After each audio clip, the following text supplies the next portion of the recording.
আল্লাহ রাব্বুল আলামিন বলেন, আকালাল্লাযীনা কাফারু লা তাসমাউ লিহাযাল কুরআনি ওয়ালগাউ ফীহি লাআল্লাকুম তাগলিবুন। সূরা হামিম সাজদার 26 নম্বর আয়াতে আল্লাহ জানিয়েছেন কাফেরেরা এই ফতোয়া দিয়েছিল। আপনি শব্দের দিকে খেয়াল করেন, আকালাল্লাযীনা কাফারু, যারা কাফের তারা এই কথা বলেছিল, লা তাসমাউ লিহাযাল কোরআন, যা করবা পৃথিবীতে করো, উন্মুক্ত তোমাদের জন্য, কিন্তু এই কোরআন শুনতে যেও না। মুহাম্মদ যেটা কোরআন দিয়ে বোঝাতে চায় এটা শোনা যাবে না, এটা শুনতেও দেওয়া যাবে না। প্রশ্ন আসতে পারে, শোনা যাবে না, শুনতে দেওয়া যাবে না, এই শব্দ কোথায়? এই যে ওয়ালগাউ ফীহি, শুধু শোনা যাবে না এতটুকু না, কেউ যদি শোনার ব্যবস্থা করে হোসেনাবাদ, এটা কি করে বন্ধ করা যায় সেই ব্যবস্থা করা লাগবে। আর আমার মনে হয় আগস্টের 5 তারিখের আগে হলে এটাও বন্ধ হয়ে যেত। কিভাবে বন্ধ করবেন? হয় ঢোলঢুকি তবলা বাজান, এলাকার পরিবেশ নষ্ট করে দেন, ভীতিপূর্ণ অবস্থান তৈরি করেন, 144 ধারা জারি করে দেন, অথবা এমন কিছু শর্ত দেন যেন ওরা কোরআনের মাহফিলের আয়োজন না করে। 14 রকমের শর্ত এর জন্য আমরা দেখেছিলাম যে অমুক হুজুর আসলে হবে না, অমুক আলেম নিয়ে আসলে হবে না, এই কথা বলা যাবে না, এই কথা বলা যাবে না। এমনকি আমরা এখনো অনেককে কথা বলতে শুনছি যে কোনো আলেম, কোনো ইমাম, কোনো মাওলানা এই দেশে কারো পক্ষে ভোটও চাইতে পারবে না। আমার মনে হচ্ছে যে উনি মনে হয় মালয়েশিয়া থেকে ডিগ্রি নিয়ে এসেছে। মুফাসসিরে কোরআন, মুজাদ্দিদে জামান, ভারতের কামান, বিশাল আলেম না, স্বামী স্ত্রী দুইজন, কি ফতোয়া দিচ্ছে দেখেছেন? আমি আজকে ওপেন চ্যালেঞ্জ দিচ্ছি কুষ্টিয়ার বুকে, এটা রেকর্ড হচ্ছে সারা বাংলাদেশের 56,000 বর্গ মাইলে আমি যেখানে যাব, কোরআনের পক্ষে যারা আছে, একামতে দিনের পক্ষে যারা, এদেশে আল্লাহর আইন যাদের দ্বারা কায়েম হওয়ার সম্ভাবনা আছে, তাদের পক্ষে আমি রায় চাব, সিদ্ধান্ত চাব, ভোট চাব। কেউ নিষেধ করলে আমার নিষেধ করেন। কোন মায়ের দুধ খেয়েছি আমি দেখবো, আসেন আমার সামনে, আসেন। আজকে মাইক কেড়ে নেন তো, মাইক আজকে ছেড়ে দিলাম, কেড়ে নিন।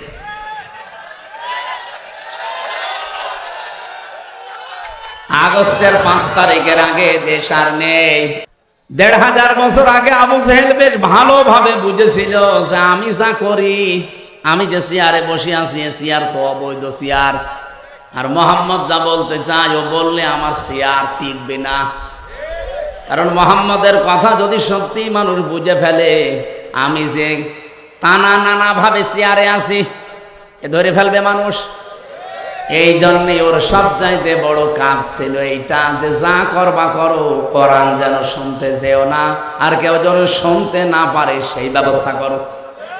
আমার মনে হয় 1500 বছর পর ওই আয়ামে জাহিলিয়াত যুগ বার হয়ে আওয়ামী জাহিলিয়াত যুগ শুরু হওয়ার পর ঠিক তারাও বুঝেছিল যে দেশে হামজা কোরআন দিয়ে যা বলতে চায়, জনগণ যদি সত্যি এগুলো বুঝে ফেলে, আমাদের চেয়ার থাকবে না। এই জন্য এত বাধা দিতে, এত বাধা দেবে কোন কারণে? আমার যাতে কত বড় বড় হুজুর, আমার তো শরীরই চলে না, আর এক একজন হুজুর আসতো, ওরে বাবা 3-4 মন গায়ে গোস্ত, এত বড় বড় হুজুরের কোনো বাধা নেই। আরো টাকা পয়সা দিয়ে বলতো সারা রাত ওয়াজ করেন। কি ওয়াজ? সাপের কাহিনী বলেন, সাপের কাহিনী বলেন, মাছের কাহিনী বলেন, আপনিও কান্দেন, যারা আছে সামনে ওরাও কান্দুক, কেঁদে কেটে বাড়ি চলে যান। আমাদের চেয়ারের 4টা পায়া, একটা পায়া যেন আঘাত না লাগে। হামজা আসলে তো পায়া থাকবে না, কোরআন দিয়ে মানুষকে যা বুঝিয়ে দেবে, মানুষ যদি সত্যি বুঝে ফেলে, আমাদের চেয়ার কিন্তু থাকবে না।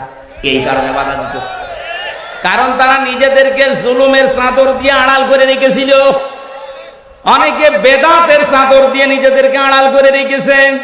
এই যে আমার তাহেরি ভাই, ওই যে প্রকাশ্য বেদাত করে, শিরিক করে, ফতোয়া দেওয়া লাগবে। নিজে জিকির করছে ইয়া আলী বাবা, শাহ আলী বাবা, কেল্লা বাবা, ফতে বাবা। আমি এক কথায় জবাব দিচ্ছি, এদিকে তাকান। আল্লাহ যেটা পারে এ পৃথিবীর অন্য কেউ পারে এই বিশ্বাস করার নাম হচ্ছে শিরিক। আর শিরিক যারা করে তারা মুশরিক। মুশরিক যারা মরে গেলে জানাজা জায়েজ আছে? কবর দিলে কাজ হবে? হবে। কবরে দেওয়ার সঙ্গে সঙ্গে আল্লাহ আগুন লাগিয়ে দেবে। লাহুম মিন জাহান্নামা মিহাদু ওয়া মিন ফাওকিহিম গাওয়াশ ইলা আখিরি আয়াত। আল্লাহ পাক বলেন ওদেরকে শুধু কবরে রাখতে দেরি হবে, কবরের নিচে আমি জাহান্নামের বিছানা বিছিয়ে দেব আর উপরে আগুন লাগিয়ে দেব। ওয়াকাযালিকা নাজিজিজ জালিমিন। এটা আমি এই জন্য করব কারণ এটা জালেমদের শাস্তি। কুষ্টিয়াবাসী, আমি যেটা এ পর্যন্ত এসে বোঝাতে চাই, পৃথিবীর শিরিককারী, বেদাতকারী, জুলুমকারী, কুফরিকারী, এগুলো সবই তারা নিজেদেরকে চাদর দিয়ে আড়াল করে রেখেছে। এরা তাফসির শুনলেই ভয় পায়, কারণ ওরা জানে তাফসির মানে খুলে ফেলা, উলঙ্গ করা, উন্মুক্ত করা। ঢাকনা দিয়ে ঢাকা আছে, ঢাকনা ফেলে দেওয়া। আমরা যতগুলো ঢাকনা দিয়ে নিজেদেরকে ঢেকে রেখেছি, কোরআনের তাফসীর যদি সঠিকভাবে করা হয় একটাও টিকবে না। ওরা নিজেরাও জানে যে আমরা ভ্রান্ত পথে আছি। কথা বলেন না কেন? ওরা নিজেরাও জানে যে আমরা ভুল পথে আছি, কিন্তু দুনিয়ার স্বার্থে তারা ওটা ছাড়তে চায় না। এই পৃথিবীতে আমরা তিনটা প্রাণী দেখি, এরা কিন্তু দিনের আলোতে বের হয় না কোনো দিন, রাতের আধারে বের হয়। এই যে রাত এখন অন্ধকার হয়ে গেছে, যত বেশি অন্ধকার হবে দেখবেন তত বেশি ওরা রাতের বেলা বের হবে। পেঁচা, বাদুর আর চামচিকা, নাকি এলাকায় নেই? এই তিনটা জিনিস রাতে বের হয়, বের হয়ে স্থির থাকে, মানুষের কলা নষ্ট করে, ফসল নষ্ট করে, পানির বরজ নষ্ট করে। কি কথা বলছে না? দিনের আলো, সূর্যের আলো তাদের ভালো লাগে না, রাতের আধার তাদের ভালো লাগে। এই জন্য নামও দেখেন ডিজিটাল নাম, বাদুর, চামচিকা। আমার মনে হচ্ছে ওর চেহারা ওই রকমই। কি কথা বলেন? যাদের নাম বললাম কি একবার দেখলে আর একবার দেখতে মন চাবে? কি বুঝলেন এখান থেকে? দিনের আলো, সূর্যের আলো এদের ভালো লাগে না, রাতের আধার বেছে নিয়েছে ভালো লাগে এদের। এই কারণে এদের নাম ওই রকম। এই পৃথিবীতে যারা কোরআনের আলো, দিনের আলো, ইসলামের আলো যাদের সহ্য হয় না, ভালো লাগে না, এরাই কিন্তু অন্ধকারের পথগুলো, বিশেষ করে জুলুমের, কুফরির, শিরিকির, বেদাতের অন্ধকারের পথ বেছে নেয়। বেছে নিয়ে তো স্থির থাকে না, এই পথগুলো বিভিন্ন কায়দায় মানুষকে ক্ষতি করে। শিরিক দিয়ে মানুষের ঈমানগুলো ধ্বংস করে দেয়, বেদাতগুলো দিয়ে আমার আল্লাহর রোশানলে মানুষকে ফেলিয়ে দেয়, কুফরি দিয়ে মানুষের ঈমানটা নষ্ট করে ফেলে। সবচাইতে বড় বিষয় জুলুম। এই জুলুম করলে মানুষ আর হামসার টার্গেট থাকে না। জুলুম করলে সরাসরি মানুষ আল্লাহর মামলার আসামি হয়ে যায়। এটা আমি বানালাম কোথায়? সূরা শুরা 25 নম্বর পারার 6 নম্বর পৃষ্ঠার 13 নম্বর লাইনের 42 নম্বর আয়াতে আছে। এই 15.5 বছরে যারা জুলুম করেছেন কান খাড়া করে শোনেন। হ্যাঁ, আমি জানি আপনার কাছে এটা পৌঁছাবে। ইন্নামাস সাবিলু আলাল্লাযীনা ইয়াযলিমুনান নাস ওয়া ইয়াবগুনা ফিল আরদি বিগাইরিল হক উলাইকা লাহুম আযাবুন আলীম। আমি একটা দুইটা না, আমার বিশ্ববিদ্যালয়ে থাকাকালীন আমি আয়াতের সাথে প্রায় 42টার উপরে তাফসীর মিলিয়েছিলাম। 42টা মুফাসসির সব আয়াতের ব্যাপারে এক কথাই লিখেছেন। আল্লাহ পাক বলেন, আমি নিজে অভিযোগ দেব, মামলা দেব, কেস করব তাদের বিরুদ্ধে, দুনিয়াতে যারা মানুষ হয়ে মানুষের উপরে জুলুম করছে। শব্দের দিকে খেয়াল করেন তো, আপনি আলেম না? ইয়াজলিমুনান নাস দিয়েছেন আল্লাহ, ইয়াজলিমুনাল মুসলিমুনা দেয়নি। এরপরে শব্দ হচ্ছে ইয়াসলিমুন, শব্দ দিলেন কেন আল্লাহ? এটা তো মজারে, বর্তমান, ভবিষ্যৎ, প্রেজেন্ট, ফিউচার। তার মানে বর্তমানে যারা আজ মানুষের উপরে জুলুম করছে, ভবিষ্যতেও যারা করবে। এই যে আমাদের পেছনে ইন্ডিয়া, এই পৃথিবীতে সবচাইতে নিকৃষ্ট মানুষের তালিকায় দুইটা জাতি। এখন আপনি ইন্টারনেট ঘাটেন, গুগলে সার্চ দেন, দেখবেন দুইটা জাতির নাম আসবে, একটা ইহুদি আর একটা মুশরিক। 2 নম্বরে আছে আমাদের পাশের এই প্রতিবেশী, সবাই না, যারা উগ্রপন্থী, যারা মোদির মুরিদ, এরা হচ্ছে আসল জঙ্গি। আল্লাহর ঘর মসজিদ গুলো সব আজ ভেঙে দিচ্ছে ভুয়া ধোয়া তুলে। কি ধোয়া? ভুয়া ধোয়া তুলেছে তারা। বলে 500 বছর আগে এখানে মন্দির ছিল, এই জন্য আমরা ভেঙে দিয়ে মন্দির বানাবো। আরে শয়তান, পৃথিবীতে আর জায়গা পাও না, যত মন্দির তোমার সব মসজিদের নিচে পাওয়া যায়। বিশ্বের মানুষেরা আজ দেখে মাটির নিচে কেউ তেল পায়, গ্যাস পায়, সোনা পায়, রূপা পায়, আরে শয়তানরা মাটির নিচে শুধু পায় মন্দির। তবে যেখানে সেখানে না, শুধু মসজিদের নিচে পায়। একথা বলে না? দৌলতপুর থানা হিন্দু নেই বলেন? আমরা আজ পর্যন্ত কোনোদিন আওয়াজ তুলেছি যে এই দেশে যত মন্দির আছে 1000 বছর আগে এখানে আমাদের মসজিদ ছিল, আমরা ভেঙে দেব? তুলেছি? অথচ অলরেডি গতকালকে ওরা অলরেডি দাঙ্গা বাঁধিয়ে দিয়েছে। মুসলমানদের বাপ দাদা, আমাদের পূর্বপুরুষ যারা, তারা ওয়াকফ করেছিল মসজিদ, মাদ্রাসা, খানকা, গোরস্থান, ঈদগাহ, এগুলো সব আজ ওয়াকফ আইনটা বাতিল করে দিয়ে অবৈধ আইন তৈরি করে মুসলমানদের এগুলো সব তারা দখল করে নিচ্ছে। একটা হাদিস পড়ছিলাম আজকে, বিশ্বনবী জানিয়েছেন, আনাবি যাররিন রাদিয়াল্লাহু তাআলা আনহু قال قال النبي صلى الله عليه وسلم من ادعى ما ليس له فليس منا وليتبوأ مقعده من النار রাওয়াহু মুসলিম। বিশ্বনবী বলেন, ওই লোকটা কোন লোক? এ পর্যন্ত পরে নবী কিছু বলেননি। ওই লোকটা কোন লোক? যেই লোকের দখলে ওই জিনিস থাকার কথা না, জোর করে নিজের দখলে যদি ওই জিনিস সে নিয়ে নেয়, সঙ্গে সঙ্গে ফালাইসা মিন্না, সে আমার উম্মত থেকে বের হয়ে যায়। কি কিছু বুঝেছেন না? বোঝেন? আমি আগে ব্যাখ্যাটা বলি, দেখেন। যেই জিনিস আপনার দখলে থাকার কথা না, ওইটা যদি আপনি নিজের দখলে নিয়ে নেন, সঙ্গে সঙ্গে আপনি রবির উম্মত থেকে বের হয়ে গেছেন। 2 নম্বরের শাস্তি হচ্ছে ওয়ালিয়াতাবাওয়া মাকআদাহু মিনান নার, সে যেন জাহান্নামে নিজের স্থান বরাদ্দ করে নিল। আমি কি হাদিস বানালাম? এর ব্যাখ্যা কি হবে? এখানে আমি টেকাই 2টা বিষয় পেয়েছি। যেই জিনিস আপনার দখলে ছিল, আগে আপনার মালিকানায় ছিল, কেউ কেড়ে নিয়েছিল, কেউ দখল করেছিল, সেটা যদি আপনি আবার ফেরত পান, তাহলে এই হাদিসের যে শাস্তি, তার আওতায় আপনি থাকবেন না। আমার মনে হয় খুব কঠিন হয়ে যাচ্ছে, কথা বুঝতেছেন? যে জিনিস আপনারই ছিল, আপনার আন্ডারে ছিল, কেউ কেড়ে নিয়েছিল, কেউ জোর জবরদস্তি করে দখলে রেখেছিল, এখন যদি ওইটি আপনি আবার ফেরত পান, আপনি দখলবাজ না, দখলদার না, আপনার নিজের জিনিস আপনি নিজে ফেরত পেয়েছেন। আপনি এই হাদিসের যে প্রথম শাস্তি, ফালাইসা মিন্না, সে নবীর উম্মত না, এটার ভেতরে আপনি পড়বেন না। আমি একটা বলছি উদাহরণ, বাংলাদেশে যে ইসলামী ব্যাংক যাদের ছিল, তারা এখন ফেরত পেয়েছে।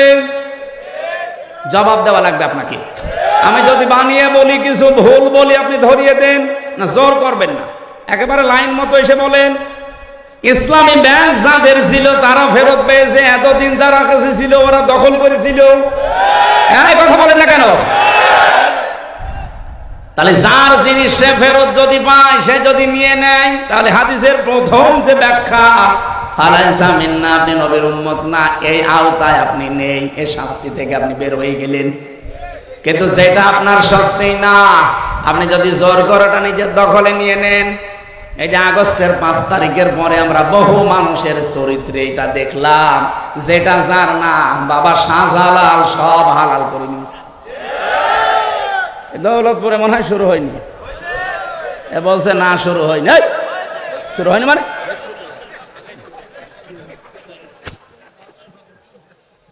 হুজুর মনে হয় ওই দলের, বলছে না শুরু হয়নি। আর টপি কেটে দিলে তখন বলবে না শুরু হয়েছে। কত কিছু আমরা দেখতে পাচ্ছি আগস্টের 5 তারিখের পরে, কত কিছু মানুষ দখল করে নিচ্ছে, অথচ সেই জিনিস তার হওয়ার কথা ছিল না। এই আন্দাজে চিল্লাছেন মানে কিছু বুঝেছেন? ঠিক আছে, খুব চালাক এলাকার মানুষেরা, শহরের মানুষ তো, শহরের মানুষ দেখলে বাংলাদেশের মানুষ এমনি ভয় পায়, কারণ এরা মানুষ জবাই করে শহরের ওপরে রেখে দেয়। অবশ্য ঠিক, আসতে বলে রেকর্ড হচ্ছে। আমি আবার রিপিট করছি কারণ এটা খুব দরকার।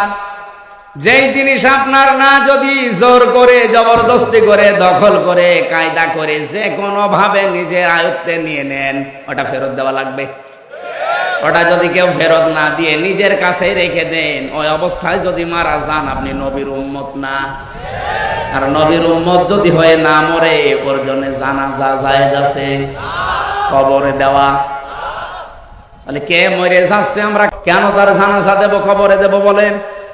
কোরআনে কারিমের তাফসীর সঠিক ভাবে করলে যারা আজ নিজেদেরকে আবরণ দিয়ে ঢেকে রেখেছেন, আল্লাহর কসম তারা বুঝে ফেলে যে হামজা যেটা জনগণকে বোঝাতে চায়, মানুষ যদি বুঝে ফেলে তে আমার অবৈধ ক্ষমতা থাকবে না। এটা বুঝে ফেলেছিল 1500 বছর আগে কে? আরো জোরে বলে। আর এই যে 1500 বছর পরে এখন যারা বুঝে ফেলে, এরাও আবু জেহেলের আত্মীয় স্বজন। সুতরাং আমরা কোরআনে কারীম যেটা শুনতে আসলাম আজকে, এটা কোনো গোপন বিষয় নেই। বহু আলেম ওলামা, বহু ইমাম খতিব আমরা দেখি আয়াত পড়ে ঠিক, কিন্তু গোপন করে যায়। সেদিন আমি এই যে ব্রাহ্মণবাড়িয়া একটা মাহফিলে ছিলাম, এই মাইকের আওয়াজ শোনা যাচ্ছিল সর্বোচ্চ 1.5 কিলোমিটার দূরে। আমার ওই তাহেরি ভাই ওয়াজ করছে, আমি মাঝে মাঝে আলোচনা বন্ধ করে দিয়ে একটু শুনছিলাম, দেখি ভাই আমার কি বলে। উনি আয়াত পড়লো ঠিক, কুল হুয়াল্লাহু আহাদ। হে নবী আপনি বলেন আল্লাহ এক। এ নবী কোন নবী? এ নবী ফাতেমার বাবা। এ ফাতেমা কোন ফাতেমা? এ হাসান হোসাইনের মা। এ হাসান হোসাইন কে জানেন আপনারা? কারবালা শহীদ হয়েছিল হুসাইন।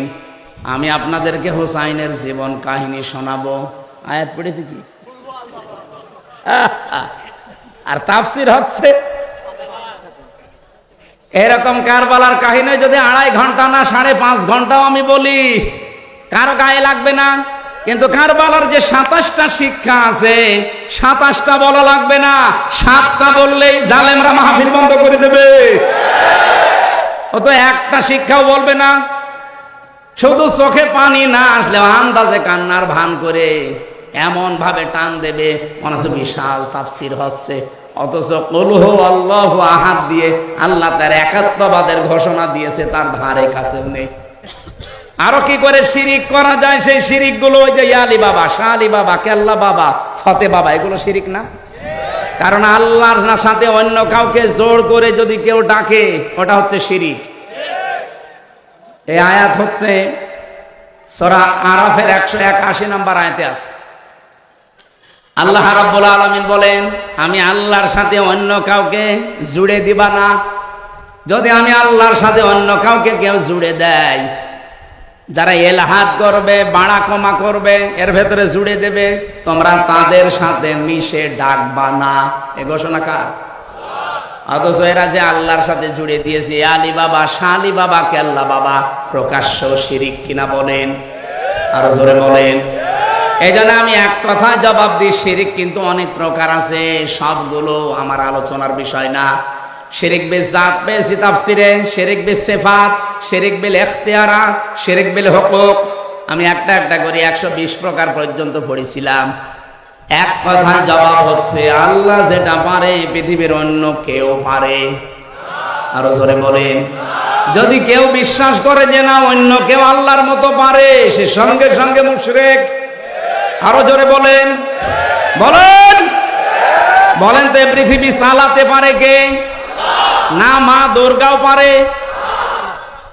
এ পৃথিবী চালাতে পারে আল্লাহ, অন্য কেউ এখানে আর শরীক? আরো জোরে বলেন। এ দুনিয়া চালাতে হলে আইন লাগে, আইন দিতে পারে শুধুমাত্র একমাত্র কেবলমাত্র কে? অন্য কেউ পারে? তাহলে এই কথাই তো বলি আমরা, অন্যের কোন আইন এই পৃথিবীতে যদি চলে, কেউ যদি চালানোর চেষ্টা করে, সে মুশরিক। কারণ শিরিক করেছে সে আল্লাহর আইনের সাথে।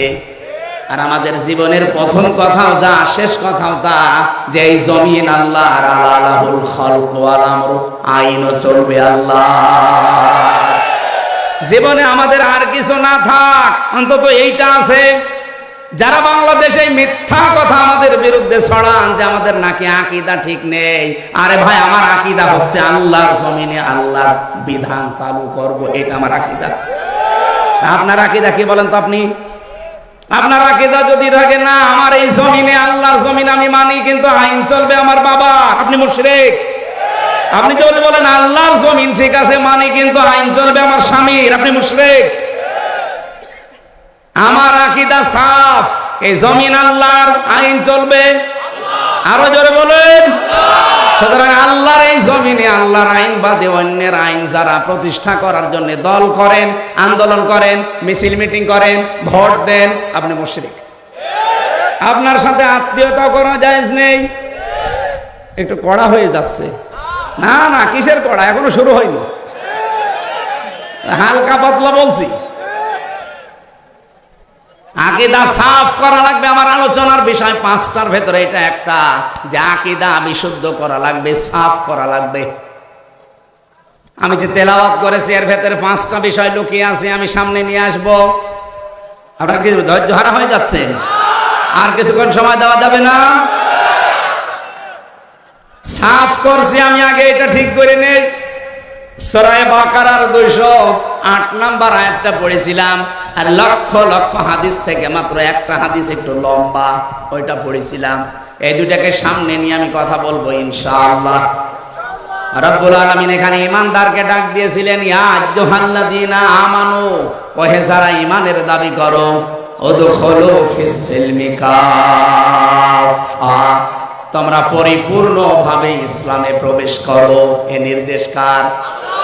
এখানে শব্দটা ছিল সিলমন, এখানে জবর দিয়ে পড়লে হয় সালমন। আলেম যারা আছে বলেন তো সালমন মানে কি?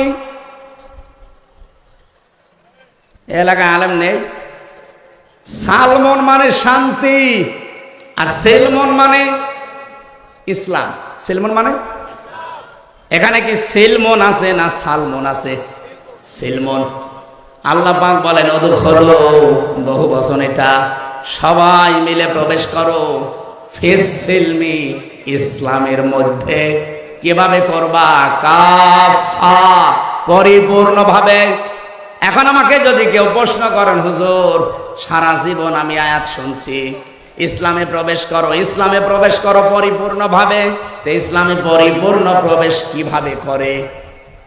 কেউ যদি বলে আমি ইসলামে পরিপূর্ণভাবে প্রবেশ করতে চাই, তার কিছু আলামত পড়া কোরআনে আল্লাহ দিয়েছেন। আমি 9টা পেয়েছি, সামারাইজ করে 5টা বানিয়েছি। আপনি যদি এই 5টার ভেতরেও নিজের জীবনকে, প্র্যাকটিক্যাল লাইফকে মিলাতে পারেন, আপনি বিশ্বাস করতে পারেন যে আমি ইসলামে পরিপূর্ণ দাখিল হয়ে গেছি। সুবহানাল্লাহ বলতে পারেন না? আর 1 নম্বরে আকীদা বিশুদ্ধ করা লাগবে।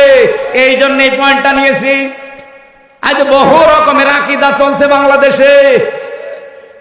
এই দেশে যারা একামতে দিন কায়েম করতে চায়, আল্লাহর কসম কোরআন শরীফ আমি সামনে নিয়ে হাতে নিয়ে বলছি, তাদের বিরুদ্ধে একটা মিথ্যা অপপ্রচার করা আছে যে তাদের আকীদা ঠিক নেই। আরে ভাই, আমার আকীদা, আমি সাফ কথা বলছি, আল্লাহর জমিনে আল্লাহর আইন প্রতিষ্ঠা করা, এটা আমার আকীদা। হ্যাঁ, আমার সিস্টেম ভুল হতে পারে। কেউ গণতন্ত্রের নাম দেন, কেউ রাজতন্ত্রের নাম দেন, কেউ খেলাফতের নাম দেন, আমার সিস্টেম ভুল হতে পারে, কিন্তু আমার বিশ্বাসে ভুল নেই। আমি আব্রাহাম লিঙ্কনের গণতন্ত্র আমিও মানি না। জনগণ সমস্ত ক্ষমতার উৎস, এই বিশ্বাস আমারও নেই। আপনার কি মনে হয় জামাত ইসলামের নিবন্ধন বাতিল করে দিয়েছে শুধুমাত্র তারা 71 সালে ভূমিকাটা খারাপ ছিল এই কারণে তাদের নিবন্ধন বাতিল হয়েছে? জীবনও না। এ দেশ তো আর হাসিনা এতদিন চালায়নি, চালিয়েছে ওনার স্বামী, ওনার নামে স্বামী, যিনি উনি এখানে যা বলেছে তাই হয়েছে দিল্লির প্রেসক্রিপশন অনুযায়ী। যারাই বলেছে যে ক্ষমতার উৎস জনগণ নয় আল্লাহ, তাদেরই নিবন্ধন বাতিল করে দিয়েছে। কারণ এখানে একটা প্রকাশ্য শিরিক লুকিয়ে আছে। আপনিও কালকে বলেন যে জনগণ সমস্ত ক্ষমতার উৎস, আমরা মেনে নিলাম, আপনারটা আজকে ফেরত দিয়ে দেবে। এই জন্যই তো বারবার বলছি, সংস্কার যখন আরম্ভ হয়েছে 2732 জন মানুষ যখন অন্তত জীবন দিলই, তাদের জীবনের মূল্য যদি দিতে চান, বাংলাদেশে এই বানানো সংবিধান যেটা শিরিক কুফর দিয়ে ভরপুর করা, এর যতগুলো ধারা আমি পড়েছি অধিকাংশ ধারা কোরআনের সাথে মেলে না। এই কোরআনে আল্লাহ একটা সংবিধান নামে সূরা দিয়েছেন, তার নাম ফুরকান। ফুরকান মানে সংবিধান, আধুনিক অর্থ ফুরকান মানে সংবিধান। এখানে 77টা আয়াত আছে, কয়টা? 73টা ধারা আছে। আপনি তাফসীর বুঝে বুঝে পড়েন। পৃথিবীর কোন এলাকা যদি কেউ ভালো বানাতে চায়, মিনি জান্নাত তৈরি করতে চায়, এই 77টা আয়াতের 73টা ধারা ওই দেশে যদি কায়েম করে দিতে পারেন, ওই এলাকা মিনি জান্নাত হয়ে যাবে। আর আমরা ওইটাই চাচ্ছি।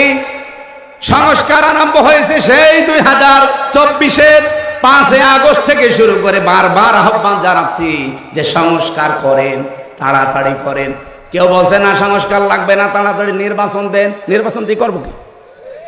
সংস্কার না করে নির্বাচন দিলে আগে যে দিনের ভোট রাতে হয়েছে তাই হবে। কারণ এই যে 1628 জন যারা দায়িত্বে আছে, এরা তো ওই মানুষগুলোই, এই ডিসি সেই ডিসি, এই এসপি সেই এসপি, এই টিওনো সেই টিওনো, এই ওসি সেই ওসি। হ্যাঁ, কুষ্টিয়ার ডিসি গেছে কুমিল্লায়, কুমিল্লাটা গেছে কুড়িগ্রাম, কুড়িগ্রামটা চট্টগ্রাম। এই পার্থক্য, মাল তো সব একই আছে। কি মাল এক নেই? খালি চেয়ার পাল্টিয়েছে। চেয়ার পাল্টিয়ে কি হবে? মাল পাল্টান। খালি জিনিসপত্র গুলো পাল্টিয়ে যারা এতদিন কে বৈষম্যের শিকার ছিল এই 15.5 বছর, তাদেরকে নিয়ে এসে বসান। কালকেই নির্বাচন আমরা মেনে নিচ্ছি, কোনো অসুবিধা নেই। এই জন্য বারবার সংস্কার চাচ্ছি যে সংস্কার যখন সব জায়গায় চলছে, সংবিধান সংস্কার করে।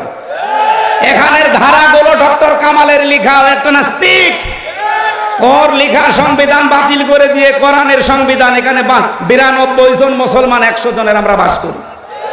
আমরা কোরআনের এই 73টা ধারার সংবিধান চাই না। আরো জোরে বলেন চাই না। কারা কারা চান কোরআনের সংবিধান দেখি?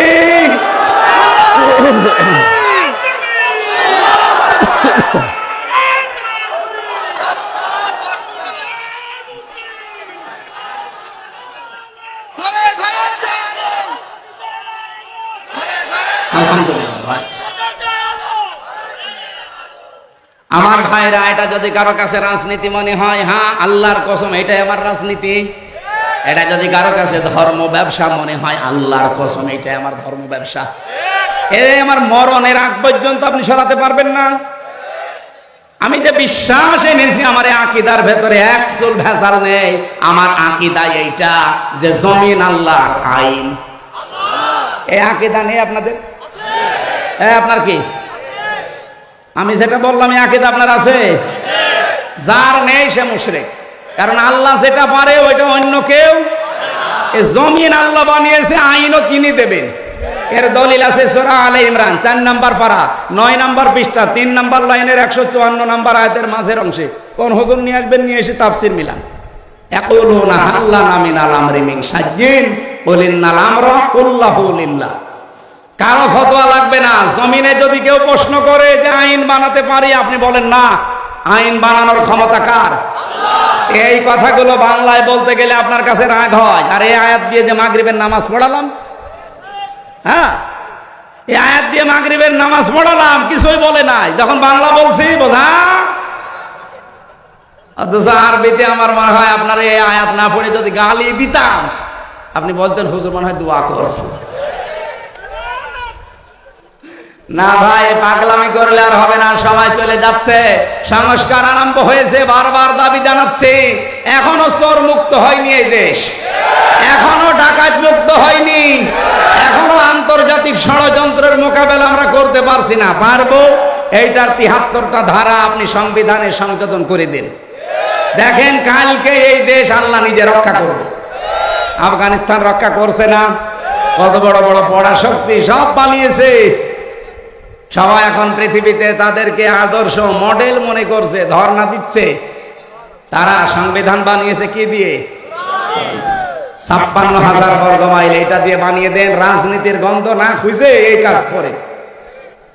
আল্লাহর কসম, বাংলাদেশ মিনি জান্নাত হবে, কারণ এদেশের সব আছে। বাইরের দেশগুলোতে যে দেখলাম ওরা খালি দুইটা কাজ করে, এজন্য তারা দাঁড়িয়ে যায়। মালয়েশিয়া ২০০৪ সাল থেকে দাঁড়িয়ে গেছে। ওদের একটা কাজ আছে, প্রথমে তারা পরিষ্কার পরিচ্ছন্ন খুব, ২ নম্বরে তারা খাদ্যে ভেজাল দেবে না, দুর্নীতি করবে না। যদি দেখে যে কোনো খাবারে ভেজাল দেওয়া আছে, ফরমালিন দেওয়া আছে, ঔষধ দিয়েছে, বিষ দেওয়া আছে, যদি ধরা পড়ে কোনো বিচার নেই, সঙ্গে সঙ্গে মেরে ফেলবে। এটা আজকে বাংলাদেশে 10টা করে দেখেন, খাদ্যে ভেজাল দেওয়া ওর জীবনও সাহস হবে না। আর খাদ্যে যদি ভেজাল না দেন, শরীরের ভেতরে ভেজাল খাদ্য ঢুকবে না, আপনার শরীর থাকবে নিরাপদ, রোগ থেকে আপনি মুক্ত থাকবেন। আমাদের দেশের রোগ সবগুলো বেশি হওয়ার পেছনে খাদ্যে ভেজাল আর এই যে জাতগুলো, এই যে বাতাসের ভেতরে যেগুলো উড়ে বেড়ায়। অথচ মালয়েশিয়া বাংলাদেশের চাইতে প্রায় 5 ডবল বড়। এত বড় বিশাল দেশে মাত্র 9 দিনে এলাকা সব ঘুরে আসলাম। সিঙ্গাপুর খুব বড় না, এটা বাংলাদেশের একটা জেলার অর্ধেক। এই কুষ্টিয়া জেলার অর্ধেক হবে সিঙ্গাপুর, 44 কিলো এদিক ওদিক। আমার মনে হয় কুষ্টিয়ার এ মাথা থেকে ও মাথা প্রায় 70-80 কিলো হবে না? এই দৌলতপুরের একেবারে তেকালা থেকে শুরু করে ওই খোকসার একেবারে শেষ ওই জানিপুর পর্যন্ত আপনি হিসাব করে দেখেন, পুরাটা 60-70 কিলো হয়ে যাবে। সেই হিসাবে সিঙ্গাপুর মাত্র 44 কিলোমিটার এদিকে ওদিক মিলে। অথচ বিশ্বে 257টা রাষ্ট্রে তাদের দাপট কি! দুর্নীতি মুক্ত যদি আমরা হতে পারতাম, আর ওই মানুষগুলোকে যদি সামনে এখন বসাতে পারতাম, কিচ্ছু লাগবে না। এই দেশে শুধু পাচার হওয়া টাকাগুলো নিয়ে এসে দেন, আর মাওলানা মতিয়ার রহমান নিজামীর মতো মন্ত্রী তৈরি করেন, মন্ত্রিত্ব চালিয়ে 26 টাকা ফেরত দেবে। পৃথিবীর ইতিহাস পাল্টিয়ে দিয়েছে। দুর্নীতি মুক্ত মন্ত্রী এই দেশে ছিল না? ছিল না? অনবীক্ষণ যন্ত্র দিয়েও 1 টাকা দুর্নীতি পায়নি। আর এমন মন্ত্রী 620টা বাড়ি শয়তান। কত? 620টা বাড়ি পালিয়েছে এখন। সেদিন গিয়েছিলাম, দেখি থাইল্যান্ডে। হ্যাঁ, থাইল্যান্ডে পড়ে আছে। ওপর থেকে নামছি, হোটেল থেকে নেমে দেখি বসে আছে, চা খাচ্ছে। কি বলছো? হুজুর আমি আগেই পালিয়েছি। আগে পালাবেন কেন? আপনি পালাবেন কেন? আপনার না 620টা বাড়ি। আপনি এই 9 মাস থাকলে আরো 500 বাড়ি বানিয়ে ফেলতেন। একটা মানুষের বাড়ি লাগে কত বলেন তো? না, তাও ভূমি মন্ত্রী না। ও যদি হানিফ সাহেবের পর্যায়ে থাকতো তাহলে অন্তত 1000 বাড়ি বানালে মেনে নিতাম। হানিফ সাহেব বাংলাদেশের এই পর্যায়ে, যে 3 নাম্বার পর্যায়ে ছিল কাওয়া কাকুর পরে, কাওয়া কাকুর পর ছিল না, তার মাত্র কয়টা? 3টা বাড়ি। ঢাকা 1টা, শ্বশুর বাড়ি তো নিজের বাড়ি না, খোল না, ওটা বাদ দিলাম। কুষ্টিয়ায় 1টা, ভেড়ামারা 1টা। এত বড় নেতার মাত্র 3টা বাড়ি, বাকি তার টাকা পয়সা কিছুই নেই। তার এক চাচাতো ভাই, আমি নাম নিলাম না, তার শুনছি নাকি 1000 কোটি টাকা শুধু তার স্ত্রীর আছে, তার চাচাতো ভাইয়ের এক স্ত্রীর। আমি সেদিন একটা জরিপ পেয়েছিলাম, বাংলাদেশের এই টাকাগুলো যদি পাচার না হতো, বাংলাদেশে 4 বার বাজেট দেওয়ার পরেও টাকা বেঁচে থাকতো, আমরা 4 বছর বাংলাদেশে কিচ্ছু করা লাগতো না, শুধু বসে বসে খেতাম। অথচ এই দেশে এখন প্রায় 36 লাখ যুবক বেকার। এগুলো বাইরের দেশে তো যায়, যে দেখি কেউ ঝাড়ু দিচ্ছে রাস্তা, কেউ রুটি বানাচ্ছে, কেউ চা বানায়, কেউ কাপড় চোপড় সেলাই করে, কেউ পায়খানা সাফ করে। অথচ এই টাকা পাচার না করে আপনারা যদি দেশে কর্মসংস্থান তৈরি করতেন, এই শহর এলাকায়, বাইরের দেশগুলোতে শহর এলাকা পেলে সেখানে সোনা ফলায় তারা, অথচ হাজার হাজার বিঘা এই দৌলতপুরে সিলমারি শহর নেই। আমি শুধু ইন্টারনেটে দেখেছি হাজার হাজার বিঘা পড়ে আছে। আমি 19 সালে একবার গিয়েছিলাম এই পাশে জলঙ্গি, ওই বেনাপোল দিয়ে ঘুরে কলকাতা দিয়ে, ওনাদের জলঙ্গি ওই বাজারে মাহফিল ছিল। বললাম যে বাংলাদেশে কোন এলাকা? বলছে কুষ্টিয়া। আরে ভাই, কুষ্টিয়া থেকে তো আসলাম, এই নদী পার হলেই তেকালা, ওই জলঙ্গার পাশে তেকালা না। এটা তার উন্নত রাষ্ট্র না যে ওরা এটা করবে। কিন্তু সিঙ্গাপুরে যান, চারিদিকে সাগর। মালয়েশিয়া যান, শুধু পাহাড় পাথর আর মরুভূমি, ধুধু, লক্ষ লক্ষ বিঘা পড়ে আছে। তারা ওই জায়গাগুলো কাজে লাগাচ্ছে। এরপরে থাইল্যান্ডে যান, এই বাহরাইনে গিয়েছিলাম। এই রাষ্ট্রগুলো আজ দাঁড়িয়ে যাচ্ছে। এইরকম চর অঞ্চলগুলো যদি টাকাগুলো পাচার না করে, এখানে ইনো সাহেব আর হানিফ সাহেব যেহেতু দুইজনে এলাকা, ওনারা যদি এই টাকাগুলো কাজে লাগাতো, আজকে জেলেও থাকা লাগতো না, দেশ থেকে পালানো লাগতো না। অন্তত অন্য কেউ পালালে আপনাদেরকে পালানো লাগতো না। কি করলেন? নিজে টাকাগুলো এখন ভোগ করতে পারছেন না, আর আমাদের মাথার উপরে ঋণের বোঝা দিয়ে গেলেন। বাংলাদেশে এখন একজন মানুষের মাথার উপরে 1,02,000 টাকা ঋণ। এখন যদি কেউ জন্ম নেয়, তার মাথার উপরে 1,02,000 টাকা অন্তত সে ঋণ নিয়ে দুনিয়া আসতেছে। এরকম একটা রাষ্ট্রে আমরা বাস করছি। আফসোস লাগছে আমার। সেদিন মালয়েশিয়ায় এসে যাচ্ছিলাম, এই যে মৌলভীবাজার যাওয়ার সময় যে পাইলট এই হেলিকপ্টার নিয়ে যাচ্ছিল ওনারা, ওই যে হুক আছে না দরজা, পাইলট আমারে বলছে, হুজুর সাবধানে বসেন, হুকের ওপরে যেন হাত না লাগে, তাহলে খুলে কিন্তু পড়ে যাবে। মনে মনে একটু চিন্তা আসলো, আল্লাহ, আগস্টের 5 তারিখে যে 2 জন চলে গেল, এদের জন্য একটু হুকটা খুলেছে। আর যদি আমার সামনে পড়তো, আমি একটু দোয়া করে দিতাম। পাশের উপর না ৭৬,০০০ কোটি টাকা শুধু একজন এখান থেকে নিয়েছে। এখনো পর্যন্ত দেখি অনেকে জালেমের সাফাই গায়। আপনি মানুষ, জালেম তো সাধারণ জিনিস না, জালেম হচ্ছে আল্লাহর মামলার আসামি। আর সবচাইতে বড় জুলুম পৃথিবীতে আল্লাহর আইন বাদ দিয়ে অন্যের আইন প্রতিষ্ঠা করা। আর আমরা সেইটারই বিরুদ্ধে। এই কথা বলে না কেন? এই জন্য আপনারা আমাদেরকে টার্গেট মনে করেন। আরে ভাই, আপনার টার্গেট তো আমি হওয়ার কথা না, আপনার টার্গেট কে? আল্লাহ। আমি আল্লাহর ওই কথাই তো বলছি, আল্লাহর জমিনে আল্লাহর আইন মরণের আগ পর্যন্ত চাবো। ওয়াবুদ রব্বাকা হাত্তা ইয়াতিয়াকাল ইয়াকিন। ওই পর্যন্ত তোমরা আল্লাহর ইবাদত করতে থাকো যতদিন ইয়াকিন না আসে। ইয়াকিন মানে মরণ, মরণ, মৃত্যু যতদিন না আসে ততদিন তোমাদের ইবাদত চলবে। আর আল্লাহর জমিনে আল্লাহর দিন প্রতিষ্ঠা, এটা আমরা ইবাদত মনে করি। এটা সব ইবাদতের বড় ইবাদত মনে করি, অন্তত আমি। এই কথা বলেন না কেন? এই জন্য একটা জায়গায় মত পার্থক্য করা নিষেধ আমি বলেছিলাম। সেটা কোন জায়গায়? কোরআনের কাছে আসতে। আর এক জায়গায় আছে আনাকিমুদ্দিন ওয়ালা তাতাফাররাকু ফি। দিন কায়েমের কথা বললে কোনো ফতোয়াবাজি করবা না, কোনো মত পার্থক্য করা যাবে না। এ নির্দেশ কার? কোরআনের ভেতরে 2 জায়গায় মত পার্থক্য করা নিষেধ, হারাম, দলাদলি করা। আর বাংলাদেশ সহ বিশ্বের মুসলমানদের এখন এই 2 জায়গায় দলাদলি বেশি। অন্তত আমরা না করি, যে করে না বুঝে করুক, আমরা করব আজকে থেকে। দিন কায়েমের কথা যেই বলবে, হ্যাঁ পদ্ধতি ভুল হতে পারে, কিন্তু তার মনের ভেতরে তো আছে দিন কায়েম হোক এই জমিনে। কিন্তু যারা জালেম, মানুষের তৈরি করা আইন যারা কায়েম করতে চায়, বলেন তো তারা কোনোদিন চায় যে জমিনে আল্লাহর দিন কায়েম হোক? না, তারা চায় আমার স্বামীরটা হোক, আমার বাবারটা হোক, অথচ অন্য কোনো আত্মীয়টা হোক। কিন্তু আমারও তো আত্মীয় স্বজন আছে, আমি জীবনেও কি চাইবো যে আমার বাবার আইন এদেশে হোক? বলেন বলেন। এটা না, আকীদা আমাদের সাফ যদি হয় তাহলে ইসলামে আমি প্রবেশ করেছি, এটা প্রমাণিত। আমার আকীদা ঠিক নেই, এরকম হাজারো আকীদার যে শব্দগুলো আছে পাল্টান। আমি আবার বলছি ভাই, আল্লাহ যেটা পারে ওইটা অন্য কেউ পারে না।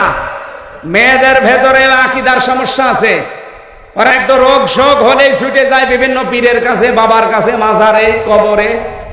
পৃথিবীর কোন মানুষ, কোন পীর, কোন মাজার রোগ ভালো করতে পারে? আরো জোরে বলেন। আমাদের জাতির পিতা হযরত ইব্রাহিম আলাইহিস সালাম, তিনি আল্লাহর কাছে বলতেন, ওয়াইদা মারিদতু ফাহুয়া ইয়াশফিন, আমি যখন অসুস্থ হই, রোগাক্রান্ত হই, আমাকে সুস্থতা দেয় কে? আমরা যার সন্তান, তার মতো বিশ্বাস তৈরি করা লাগবে। আমি যদি এমন বিশ্বাস তৈরি করি যে না, আমার এই মাজারে, এই বাবা, এই কবরে, এরা আমাদেরকে এই পৃথিবীতে রোগ শোক থেকে বাঁচাতে পারবে, আপনি কিন্তু শিরিক করে ফেলেছেন। আর শিরিক করলে আপনি আর মুসলমান নেই, আপনি মুশরিক হয়ে গেছেন। হে মেয়েরা যারা এসেছেন, সম্মানিত মা বোনেরা, বেশি আমল করা লাগে না।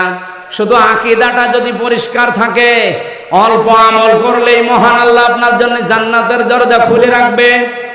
এজন্য কোরআনে কারীমের নির্দেশ হচ্ছে, আল্লাযী খালাকাল মাউতা ওয়াল হায়াতা লিয়াবলুয়াকুম আইয়ুকুম আহসানু আমালা। আমি আল্লাহ তোমাদের মওত আর হায়াত সৃষ্টি করে দুনিয়ায় পাঠিয়ে দিলাম, আমি দেখতে চাই তোমাদের ভেতরে কে ভালো কাজ করে আসতে পারো। আল্লাহ কি বেশি কাজ চান না ভালো কাজ? বলেন বলেন। এখানে কাজটা যেন ভালো হয়, আপনি কম করেন। আপনার বিশ্বাস যদি সঠিক থাকে, কাজ বেশি করা লাগে না, অল্প কাজে আমলের জন্য যথেষ্ট হয়ে যাবে। বলেন সুবহানাল্লাহ। আমার ভাইরা, জাতির পিতা ইব্রাহিম নবী ৮৬ বছর পর্যন্ত বিয়ের পরে সন্তান হয়নি। একটা বারের জন্য কোনোদিন কোনো মাজারে, কোনো কবরে, কোনো বাবার কাছে তিনি দৌড়িয়ে যাননি। ৮৬ বছর বয়স পর্যন্ত অপেক্ষা করেছিলেন। আর প্রতিদিন তার দোয়া ছিল, রব্বি হাবলি মিনাস সলিহিন। বলেন আল্লাহু আকবার। আর আমরা সেই বাবার পিতার, সেই পিতার সন্তান দাবি করে কোন কারণে, কোন দুঃখে এই গোলাপ সার মাজারে যাবেন? বলেন। আপনি কি এমন বাবার সন্তান যে বাবা জীবনে কোনোদিন শিরিক করেনি? শিরিকের কিছু সামনে আসলে সঙ্গে সঙ্গে মুখ ফিরিয়ে বলতেন, ওমা আনা মিনাল মুশরিকিন, আমি কিন্তু মুশরিক না। আর সেই বাবার সন্তান দাবি করে আমরা শিরিকের ভেতরে গা ভাসিয়ে দেই। আমাদের বাবা ইব্রাহিম কত সতর্ক ছিলেন তিনি শিরিকের ব্যাপারে। প্রথমে তারকা দেখে বলেছিলেন, এটা আমার মনে হয় খোদা হবে, রব হবে। ফালাম্মা জান্না আলাইহিল লাইলু রাহা কাওকাবা, একটা একটা করে চন্দ্র দেখলেন, সূর্য দেখলেন, শেষে বললেন, এটা হাজা আকবার, হাজা রব্বি, এটা আমার বড় রব। যখন দেখলেন এটাও ডুবে গেল মাগরিবের আগ দিয়ে, তিনি এবার জাতির লোককে সতর্ক করে হাত উঁচা করে ডাকলেন, ইন্নী ওয়াজ্জাহতু ওয়াজহিয়া লিল্লাযী ফাতারাস সামাওয়াতি ওয়াল আরদা হানিফা। অবশ্যই আমার এই চেহারা আমি ঘুরিয়ে দিলাম। আসমান আর জমিন যিনি উদ্ভাবক, যিনি এগুলো বানিয়েছেন বিনা আকার আকৃতি মডেল ছাড়া, সে আল্লাহর দিকে আমার চেহারা আমি ঘুরিয়ে দিলাম, একনিষ্ঠ ভাবে আমি ঘুরিয়ে দিলাম। হানিফা, ওমা আনা মিনাল মুশরিকিন, আমি কিন্তু মুশরিক না। কুষ্টিয়াবাসী আর যাই করেন, নিজের জীবনের এই আকীদাটা ঠিক করেন, শিরিক মুক্ত জীবন গঠন করেন। আমল বেশি করার জন্য আহ্বান জানাচ্ছি না, অল্প কাজ করেন, অল্প আমল করেন, এইটা জান্নাতে যাওয়ার জন্য যথেষ্ট হবে। আখলিস দীনাকা ইয়াকফিকাল আমালুল কলিল, তোমার নিজের আমল, বিশেষ করে আকীদাটা ঠিক করো। অল্প কাজে, অল্প আমলে নাজাতের জন্য যথেষ্ট হয়ে যাবে। বলেন সুবহানাল্লাহ। আমার মা বোনদেরকে বলছি, সন্তান যদি একেবারে মরণ পর্যন্ত না হয়, জীবনে আর কোনোদিন কোনো বাবার কাছে, ফকিরের কাছে না। হ্যাঁ, যদি আপনার রোগ থাকে চিকিৎসা করান, চিকিৎসার জন্য যদি ঝাড়ফুঁক নেওয়া লাগে ঝাড়ফুঁক নেন, কিন্তু তাবিজ কবজ নেবেন না। তাবিজের ভেতরে শিরিকের গন্ধ পাওয়া যায়। আব্দুল্লাহ বিন মাসউদ থেকে বর্ণিত, তিনি বলেন তাবিজ ঝোলালো যে সে যেন আল্লাহর সাথে শিরিক করলো। বলেন নাউজুবিল্লাহ। আমার বাস্তব জীবনের একটা কাহিনী শিক্ষার জন্য মাঝে মাঝে আপনাদের শোনাই। বগুড়াতে এক মাহফিলে খাবার খাচ্ছিলাম, একটা লোক এসে বলছে, হুজুর এই আপেলটা পড়ি দেন, ছেলে মেয়ে হয় না। আমি সূরা ফাতিহা পড়ে ফু দেব, আমার কানের কাছে মুখ নিয়ে বলছে, হুজুর এমন ভাবে আপেল পড়বেন যেন ছেলে হয়। মনে হচ্ছে ছেলে আমি তৈরি করি। আপেল দিলাম ফেলে, আচ্ছা আপেল কই, ফেলে দিস কেন? আরে ভাই আপেল পড়ে যদি ছেলে হয় তা আমার ম্যাডামের 3টে মেয়ে হইতো না? খালি আপেল খাওয়াতাম। কি বিশ্বাস দেখিছে, মনে কর যে আমি রামজারে দিয়ে আপেল পড়ালে এতদিন মেয়ে হয়েছে, এখন মনে হয় ছেলে হবে, ছেলেকে আমি ডাউনলোড করে দেব। আকীদা সাফ করা লাগবে। কোন কিছু এই পৃথিবীতে আমার আল্লাহর হুকুম ছাড়া যেহেতু হয় না, আর আল্লাহ যেটা পারে ওইটা অন্য কেউ পারে না। সন্তান দিতে পারে কে? অন্য কেউ পারে? আরো জোরে বলেন পারে। রোগ ভালো করতে পারে কে? হ্যাঁ, ডাক্তারে পারে, পারে। তা ঔষধ এটা ওসিলা, কিন্তু সামাম দুনিয়ার সব ডাক্তার আপনি যদি গলিয়ে খাওয়িয়ে দেন, জীবনও ভালো হবে না যদি আল্লাহর অনুমতি না থাকে। এই জন্য আবার বলছি, হাত জোড় করে বলছি, হাতে পায়ে ধরে বলছি, কুষ্টিয়ার মানুষকে এমনি ভালোবাসি বেশি। আমি চাই না আমরা জাহান্নামে চলে যাই। খালি শিরিক মুক্ত জীবন তৈরি করেন, আকীদাটা সাফ করেন, পরিষ্কার করেন, আপনাকে জান্নাতে কেউ বাধা দেবে না। আমি সারা দেশে কোরআনের কথা বলে বেড়াই, আর আমার নিজের জেলার লোক যদি শিরিক করে, এই গোলাপ সার মাজারে যে আরো একটা কি সার মাজার আছে না, ঘোড়া গরু ভেড়া ছাগল সব মরে আল্লাহর ওলি হয়ে যাচ্ছে, আমি কি করছি? কিসের ঘোড়া শাহ, কিসের হরিণ শাহ, সব বানানো। কবর খুঁড়ে দেখবেন কোন আল্লাহর ওলি নেই, ওই ঘোড়া মরে গেছে বানিয়ে ঘোড়া শাহ বানিয়ে দিয়েছে। কোন ঘোড়া শাহ, কোন গোলাপ শাহ, কোন লালন শাহ, কোন শাহর কবরে যাওয়ার দরকার নেই। যদি কিছু লাগে তাহাজ্জুদের নামাজে বড় করে সেজদা দিয়ে চোখের পানি ফেলে আল্লাহকে বলে। হ্যাঁ, কথা বলেন না কেন? অনেকে রাসূলুল্লাহর মহব্বতে অনেকে শিরিক করে ফেলে, বিশ্ব নবী তুলতে তুলতে আল্লাহর উপরে তুলে ফেলে। আমি মদিনা শরীফে শুধু হাত তুলেছিলাম নবীর রওজার পাশে, এভাবে আমি মোনাজাতটা এভাবে করতে করতে এভাবে হয়ে গেছে। আমি তো মানে আবেগে আছি। হঠাৎ পুলিশ সেখানে ছিল দাঁড়িয়ে, আমার হাতের উপরে লাঠি দিয়ে দিয়েছে, আস্তে করে মৃদু বাড়ি। হাত খুলে চোখ খুলে দেখছি পুলিশ। কি ভাই? ওনারা জিজ্ঞাসা করলো ওনার ভাষা দিয়ে আরবিতে, বেমা মুশকিলা। আমার বলছে মুশকিল তো আছে। কি মুশকিল, সমস্যা কি? ওর ভাষা দিয়ে আমারে বলছে, কেন আপনি এখানে চান? আপনার যদি কিছু লাগে তে নবীজির কাছে চাবেন কেন? আপনি তো চাবেন নবীজির মালিক যিনি। আপনার কিছু লাগলে আপনি যান, কাবা শরীফের দিকে মুখ করেন, আল্লাহর কাছে বলেন। একটা পুলিশ আকীদা কি সাহাব দেখেছেন? আর সেদিন নাটোর থেকে আসছিলাম, পুলিশ আমার গাড়ি থামিয়ে বলছে, হুজুর দাঁড়ান। কি? গাড়ির সামনে যেমন নাম লেখা আছে, দেখে গাড়ি দাঁড় করিয়েছে। কি কি হয়েছে? এমন অনেক কাগজপত্র দেখবে না। জামার বোতাম খুলে বলছে, হুজুর ফু দিয়ে দেন। কেন? বলছে ডিউটি করছিলাম, হঠাৎ দেখলাম তাল গাছের ভেতরে কি যেন নড়ি উঠেছে। তাল গাছের ভেতরে কি নড়ে উঠে ও ভয় পায়। ভয় তো এমনি পায়নি, কারণ আছে। কি কারণ বলবো? এটা কিছুক্ষণ আগে যিনি কথা বলছিলেন মাওলানা ইয়াসির, মাওলানা ইয়াসির শেষের দিকে আমি আসার সময় এই বাক্যটা শুনলাম যে বিশ্বনবী যেদিন নবুয়ত পাওয়ার পরে বাড়িতে এসেছিলেন, স্ত্রীকে ডাক দিয়ে বলেছিলেন, সাম্মিলুনি সাম্মিলুনি ইয়া খাদিজা, বলেছিলেন না? কি এর ভেতরে কিছু পেয়েছেন জীবনে?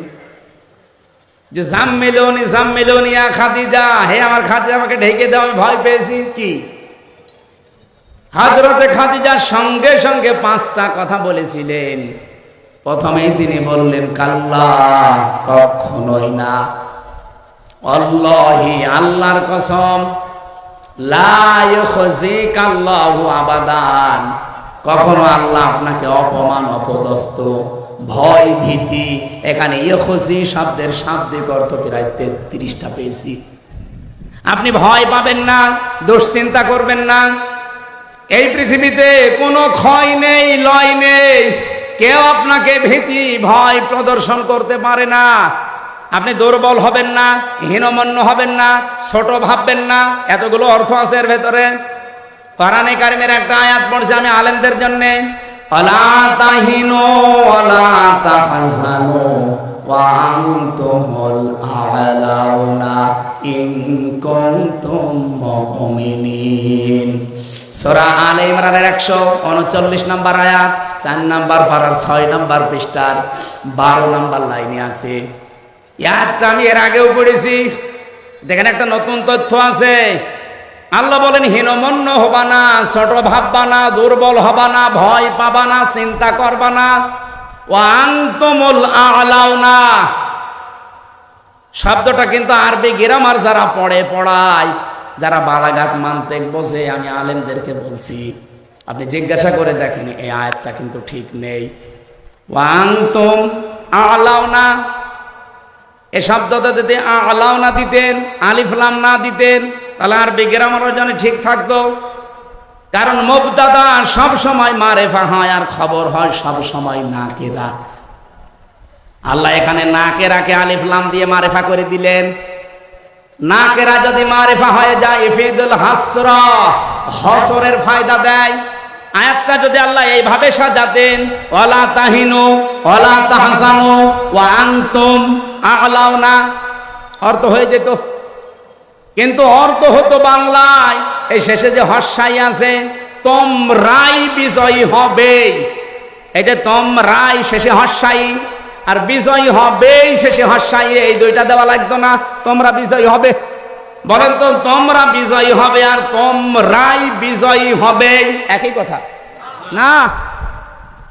ইফিদুল হাসরা, হাসরের ফায়দা দেয়, সীমাবদ্ধ হয়ে যায়। আল্লাহ রাব্বুল আলামিন বোঝাতে চেয়েছেন, হে নবী উম্মতদেরকে বলেন কোনো চিন্তা নেই, কোনো ভয় নেই, ছোট ভাববেন না নিজেদেরকে, হীনমন্য হবেন না, নিজেদেরকে কমজোরি মনে করবেন না, কখনো কোনো দুশ্চিন্তাগ্রস্ত হবেন না। অবশ্যই আপনারা বিজয়ী হবেন ইন কুনতুম মুমিনিন, যদি মুমিন হতে পারো। যদি ঈমানে ভেজাল থাকে তাহলে হবে না, যদি বিশ্বাসে ভেজাল থাকে হবে না। এজন্য আকীদাটা সাফ করেন, আমি আল্লাহ বলছি তোমরাই বিজয়ী হবে। এখানে এই জন্য আ'লাউনার আগে আলিফ লাম দিয়ে আল্লাহ নির্দিষ্ট করে দিয়েছেন, যদিও নাকেরাটা নির্দিষ্ট হওয়ার কথা ছিল না। নবীজিকে এখানে আল্লাহর নবীর স্ত্রী কথা বলতে গিয়ে শব্দের দিকে খেয়াল করে একটু দেখেন, কাল্লা আল্লাহি লা ইউখজিকাল্লাহু আবাদান। অথচ ওই সময়ও খাদিজা মুসলমান হয়নি, ওই সময়ও ঈমান আনেনি, উনি অতক্ষণও কিন্তু মুশরিক ছিলেন। উনি ওই সময়ও যদিও শিরিক প্রচলিত করতেন না, কিন্তু ওই সময় তো ঈমান আনেননি। খাদিজাকে ওই সময় ঈমান এনেছিলেন। যখন নবীজি নবুয়ত পেয়ে আসলেন তখন ঈমান এনেছিলেন, আনেন নাই। প্রথমেই তাকে সান্ত্বনা দিলেন, স্বামী কোনো ভয় নেই, কোনো চিন্তা নেই, ওই আল্লাহ কখনো আপনাকে ভয় দেখাতে পারে না, আল্লাহর কসম। অনেকে মুসলমান বলেন বলেন, কসম কাটলেন কার নামে? কয়বার? 3 বার। কাল্লা, প্রথমে আছে আল্লাহি, কাল্লা লা ইউখজিকাল্লাহু আবাদান, 3 বার। এতটুকু বাক্যের ভেতরে হযরতে খাদিজা আল্লাহর নাম বললেন কয়বার? বলেন বলেন। কেন? এরপরে তিনি একটা একটা করে 4টা সুসংবাদ দিলেন স্বামীকে। ইন্নাকা লা তাসিলুর রহিমা, আপনি আত্মীয়তার সম্পর্কগুলো ঠিক রাখেন। একথা শুধু শুধু বলেননি, গ্যারান্টি দিয়ে বলেছেন। ইন্নাকা, আবার লা, ইন্নাকা, এরপর আবার লা, লামে তাকিদ। অবশ্যই অবশ্যই আপনি আত্মীয়তার সম্পর্ক ঠিক রাখেন। সুতরাং পৃথিবীতে যারা রক্তের সম্পর্ক ঠিক রাখে তাদের কেউ ভয় দেখাতে পারে না। আপনি ভয় পান কিসের? ওই পুলিশ মনে হয় ওর আত্মীয় স্বজনের হক মেরে খেয়েছে, আত্মীয়তার সম্পর্ক, রক্তের সম্পর্ক ঠিক রাখে নাই, এই জন্য তাল গাছের ভেতরে কি নড়ে উঠেছে, ওর ভয় লেগেছে। আপনি ট্রাকের চাকা বাস্ট হলেও ভয় পাবেন যদি রক্তের সম্পর্কগুলো আপনি ঠিক রাখতে না পারেন। আমি কথা বোঝাতে পেরেছি আশা করছি। এই জন্য আজকে থেকে আমাদের রক্তের সম্পর্ক যার সাথে আছে, আত্মীয় যদি দুর্বল হয়, গরিব হয়, সম্পর্ক ছিন্ন করা যাবে? বলেন বলেন, যাবে? বহু মানুষ আজ আমরা ছিন্ন করছি কাদের কারণে? স্ত্রীর কারণে। বহু স্বামী এখানে বসে আছে, দেখতে ভালো মানুষ মনে হলে কি হবে? নিজের স্ত্রীর কারণে নিজের আপন বোনের সাথে সম্পর্ক ভালো না। এই কথা বলছে না কেন? সম্মানিত মা বোনেরা, শুধু নামাজ পড়ে রোজা রেখে কালো বোরকা পরে জীবনও জান্নাতে যেতে পারবেন না।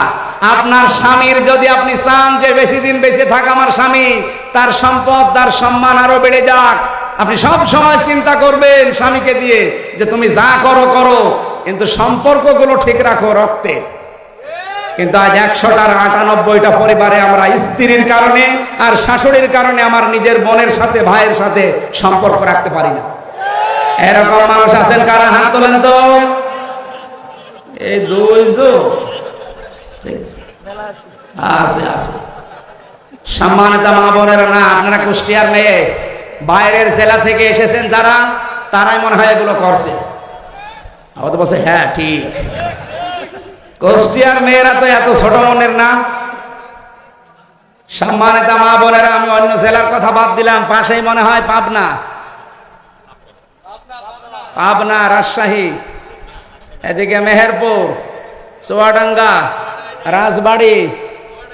চুয়াডাঙ্গায় নেই, ওটার বাড়ি চুয়াডাঙ্গায়।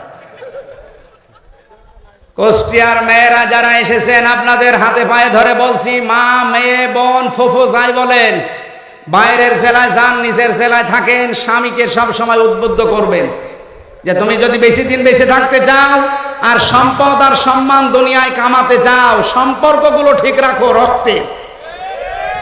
আমার কথা শুনে তুমি কিছু করতে যাবা না, এরকম মহিলা আমরা তৈরি করতে চাই না। সম্মানিত মা বোনদেরকে আল্লাহ এরকম উদার মনের হওয়ার তৌফিক দিন। তাহলে এই মেয়েরা বাইরের জেলায় গেলে, বাইরের কোন জায়গায় স্বামীর বাড়িতে গেলে জেলার সুনাম হবে যে না, বিয়ে করতে চাইলে কুষ্টিয়ায় করবে। আমাদের কপাল ভালো কি খারাপ আমরা জানি না, বাইরের জেলায় বিয়ে করে, এটা তার মাইকে বলা যাচ্ছে না। ভালো আছি আলহামদুলিল্লাহ। মেয়েদেরকে বলছি, সম্মানিত মা বোনেরা, মন উদার করবেন। আজ হাজারো স্বামী আমরা মানসিক রোগী হয়ে গেছি আপনাদের ছোট মনের কারণে। এরকম রোগী স্বামী আছেন কারা? হাত তোলেন। এই ক্যামেরা ওইদিকে মারো, তোলেন, কোনো ভয় নেই, তোলেন। ক্যামেরা আমার দিকে মারা, তোলেন আপনি। কুষ্টিয়া জেলা ভালো, আগেও জানতাম, যে এত ভালো তা তো জানতাম না। আলহামদুলিল্লাহ। যাক, এবার মিডিয়ায় প্রচার হচ্ছে, আমার একটা দাম থাকবে। সারা বাংলাদেশে গেলে বউ কিছু করে বলতে পারবো আমার জেলা 1 নম্বরে আছে। এখানে কোনো মানুষ বাবা মা থেকে আলাদা হয় না, শুধু দৌলতপুরে হয়। এই না মানে পেপারে আসে কি, ফেরেশতারা দেয়। আমাদের জাতির পিতার সন্তান হযরত ইব্রাহিমের ছেলে ইসমাইল বাবার খুশির জন্য নিজের স্ত্রীকে তালাক পর্যন্ত দিয়েছিলেন। অথচ আজ এই যে রাজশাহীতে দেখেছেন না, 2 পুত্রবধূর সাথে শ্বশুর ঝগড়া করে টেনের নিচে মাথা দিয়েছে। এরকম বউ তো 14টা বাদ দেওয়া দরকার। সম্মানিত মা বোনেরা, বেশি বলে ফেললাম, আপনারা মন খারাপ করবেন না। আমি জেলখানায় থাকতে 3টা বছর যেহেতু বসেছিলাম এক ঘরে, কষ্ট করে করে কয়েকটা বই মেয়েদের উপরে লিখেছিলাম, পারিবারিক জীবনে যে অশান্তি আর এর মেটানোর পদ্ধতিগুলো কি কি। এটা এই গাড়িতে কয়েক পিস আছে, মেয়েদেরকে নিয়ে উপহার দেবেন। নিজের মেয়ে বিয়ে হয়নি এখনো, তারে পড়াবেন। স্বামীর বাড়ি যাওয়ার আগে এটা পড়, 120 পৃষ্ঠা লিখেছি। এরপরে নিজের বউকে পড়াবেন, নিজের ফুফুকে দেবেন, নিজের মাকে পড়াবেন। ওই যে গাড়ি আছে সাদা গাড়ি, যাওয়ার সময় ওটা নিয়ে যেয়ে ওদেরকে দেবেন। আর শিক্ষিত মানুষ যারা আছেন, বিশেষ করে 8, 9, 10, এরপরে ইন্টার, ডিগ্রি যারা অনার্স মাস্টার্স করা, তাদের সৃষ্টি নিয়ে একটা বই লিখেছি, ওইটা নিয়ে যাবেন শিক্ষিত মানুষরা। আরে ভাই, বই মানুষকে ঠকায় না, এগুলো পড়েন, আপনার জ্ঞান আরো বাড়বে, আল্লাহর কাছে আপনি সেজদা দিতে বাধ্য হবেন। আমি যে কথা বলছিলাম মানুষের ভেতরে ভীতি সৃষ্টি হওয়ার পেছনে কারণ মানুষের এই আকীদা, এই যে পরিষ্কার না হওয়া, এবং যারা রক্তের সম্পর্কগুলো ছিন্ন করে, হযরতে খাদিজা রাসূলকে এটাই শুনিয়েছিলেন, ভয় পাবেন না, আপনি রক্তের সম্পর্ক ঠিক রাখেন, পৃথিবীর কোনো জিন পরি ভূত পেতনি আপনাকে ভয় দেখাতে পারে না, আপনিও ভয় পাবেন না যদি রক্তের সম্পর্ক অটুট রাখতে পারেন। আমি সহ যারা এসেছি মা বোনদেরকে আমি সাহায্য করার জন্য বলছি, আর আমরা উদ্বুদ্ধ হচ্ছি প্রত্যেক জায়গায় আমাদের রক্তের সম্পর্ক যেন ঠিক থাকে। পারবেন না এই ওয়াজটা মনে রাখতে, আমল করতে? আল্লাহ তৌফিক দিন। 5টা বিষয় যদি থাকে ইসলামে পরিপূর্ণ আসা যায়। আকীদা সাফ, 2 নম্বরে আত্মসমর্পণ করা, এটা সূরা বাকারার 131 নম্বর আয়াতে দলিল আছে। 3 নম্বরে চরিত্র উন্নত করা, উত্তম চরিত্রের অধিকারী হওয়া। 4 নম্বরে প্রত্যেকটা কাজে ইখলাস তৈরি করা, যা করবেন আল্লাহর জন্য। যদি আপনি দিনের কাজ করতে গিয়ে, একামতে দিনের কাজ করতে গিয়ে কেউ বাধা দেয়, কেউ গালি দেয়, রাজাকার বলে বলুক, কারণ আমি করছি কার জন্য? ইউজাহিদুনা ফি সাবিলিল্লাহ ওয়ালা ইয়াখাফুনা লাওমাতা লাইম। আমার তেলাওয়াতকৃত হাদিসের 6 নাম্বার পয়েন্টে এটা আছে। 5 নম্বরে হচ্ছে নিজের লেনদেন গুলো ঠিক করা। এই তারাগনিয়া, এরপরে হোসেনাবাদ বাজারে বহু মানুষ বাকি খায়, বাকি হওয়ার পরে ওই দোকানের সামনে দিয়া যায় না, অন্য রাস্তা ধরে। আপনি যতই বুজুর্গ দাবি করেন, তাহাজ্জুদ পড়েন, আপনি ইসলামে এখনো পরিপূর্ণ প্রবেশ করতে পারেননি। কারণ পরিপূর্ণ ইসলামে আসতে হলে এই 5টা বিষয় মাস্ট বি ভেতরে আনা লাগবে। আমি সহ প্রত্যেককে আল্লাহ এগুলো আমল করে দুনিয়ার জীবন ত্যাগ করার তৌফিক দিন, আমিন।